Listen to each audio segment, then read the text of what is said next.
This is part 3 of the read-along for Unit 3.10, Post-Impressionism 2.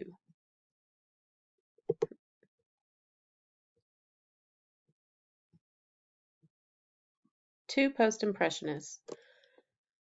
Vincent van Gogh. Vincent van Gogh was born in the Netherlands in 1853, the eldest son of a minister.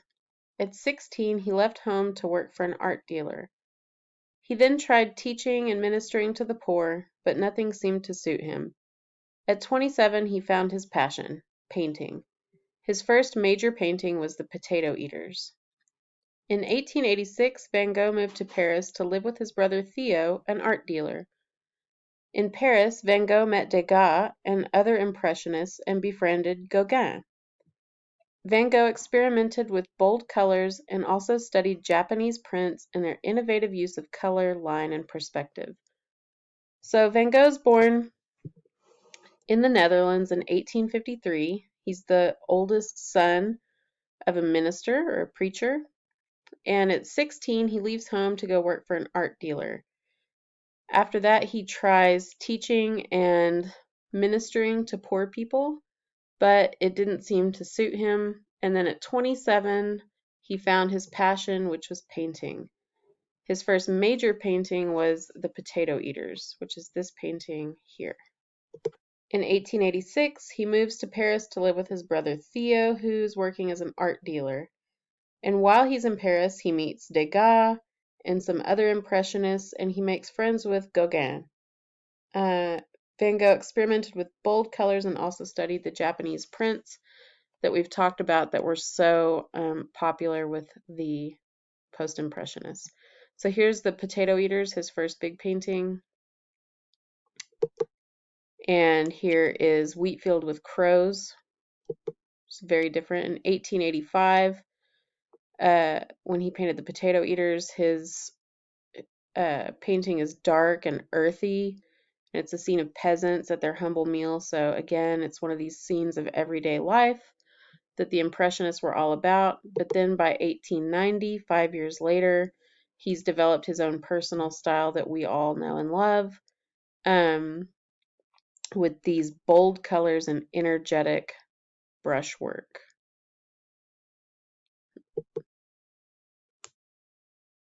Van Gogh in Arles.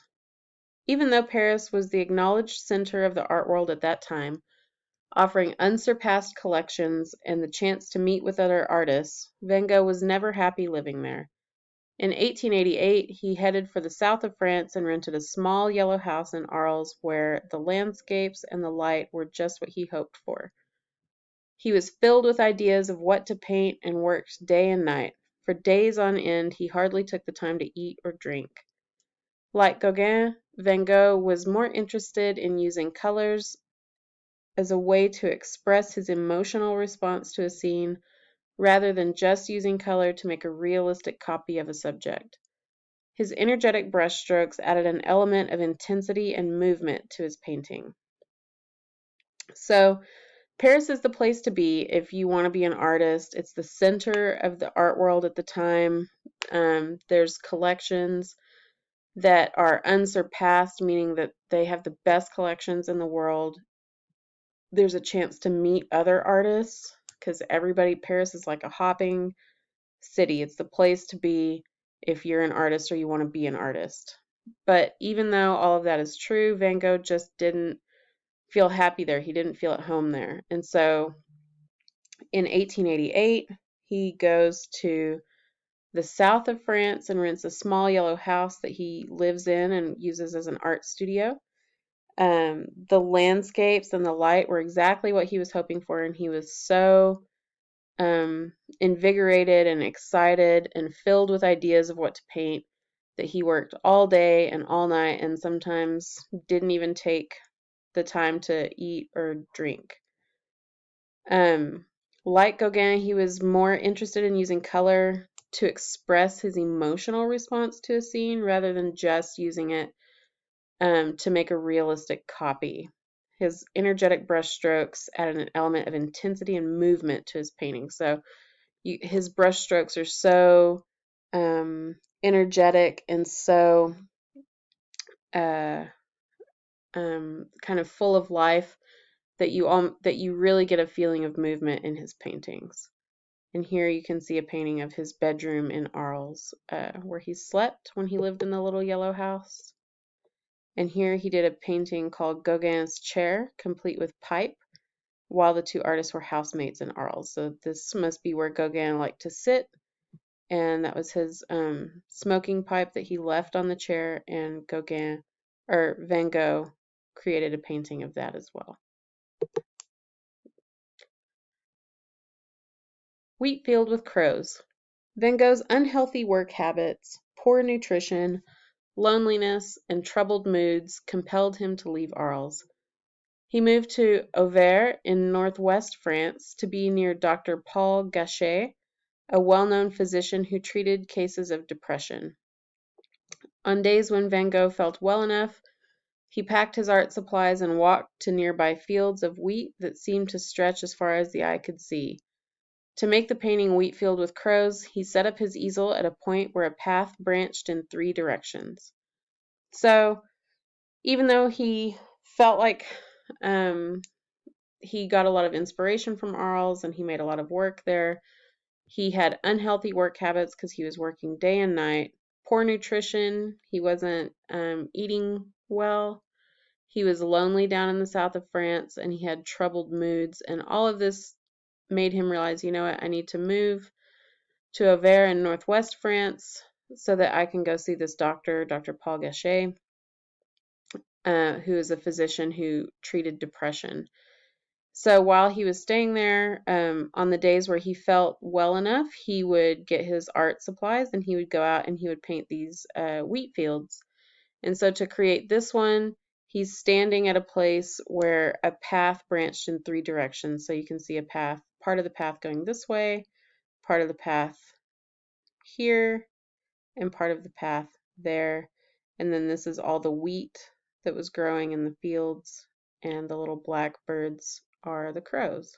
And you can see these energetic brush strokes that are full of movement that we talk about when we talk about Van Gogh. You can see where his brush hit the canvas and what direction his brush was moving in when it did. Very energetic, lots of movement.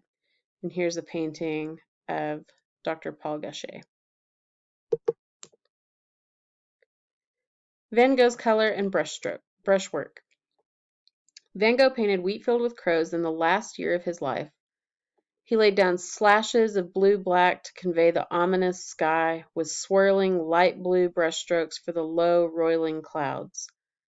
In a dazzling play of light, the sun burnishes the wheat fields in rich hues of yellow, Van Gogh's favorite color.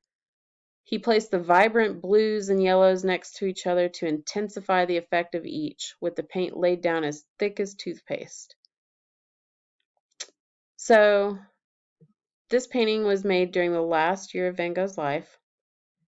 He used this blue-black to convey the ominous sky. Ominous meaning a feeling of something bad. With swirling light blue brushstrokes for the low, roiling clouds. So the clouds are kind of low on the horizon. They're roiling, which means something similar to another word that sounds like it, which is boiling. So they're sort of rolling and moving and have this kind of movement about them. And then in a dazzling play of light, the sun burnishes the wheat field. So burnishes meaning sort of polishing. So making these light strokes that are in the wheat, these light yellow pieces, are where the light is hitting that wheat in the rich hues of yellow, which is Van Gogh's favorite color.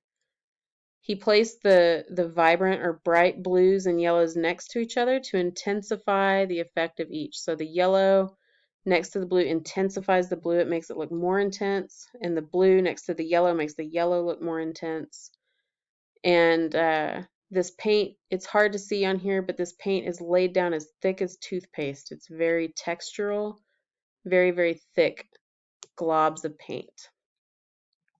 Van Gogh's post-impressionist use of emotional color and energetic brushwork in Wheatfield with Crows opens the door to interpretive speculation. Do the turbulent sky and the paths leading nowhere tell of sadness, confusion, and loneliness? Does the path leading to the horizon tell of hope? What does this painting say to you? Explore Wheatfield with Crows activity on the next screen to view the painting more closely. So he's got this emotional color use that he and the other post-impressionists were using, and he's got this energetic brushwork that we've been talking about, and this opens the door to interpretive speculation. So speculation meaning you're just guessing, you're just trying to think about what it might mean, and interpretive meaning you're interpreting these things yourself. So it's your ideas of what this painting meant and what these colors meant. We know he was trying to show emotion with his brushstrokes and his color. Now it's up to us to interpret that and to guess through interpretive speculation what he might have meant with his color and his brushwork. So the turbulent skies and the roiling clouds, does that mean that he's wanting to tell of sadness and confusion and loneliness? There's one path that sort of makes it almost to the horizon. Is he talking about hope? Or is he just sort of painting this scene that he saw and putting his emotions on it, and maybe the path is just a path. We don't know. That's the interpretive speculation part of that. And it's fun to kind of look at a painting and guess what an artist might have been trying to tell us. Sort of like time travel, right? So we've got this little slide thing that you can kind of navigate through. You can come click through this on your own if you'd like to see close-ups of this painting. I suggest that you do. It's really quite beautiful. There's a lot of little parts of it that you may not notice unless you see the close-up. Like, for example, this part.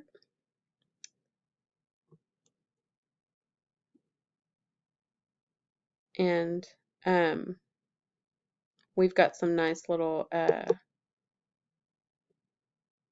commentary over on the side. So be sure and check this out if you'd like to see some close-ups of this painting, Wheatfield with Crows. And that is it for the read-along for Unit 3.10, Post-Impressionism 2.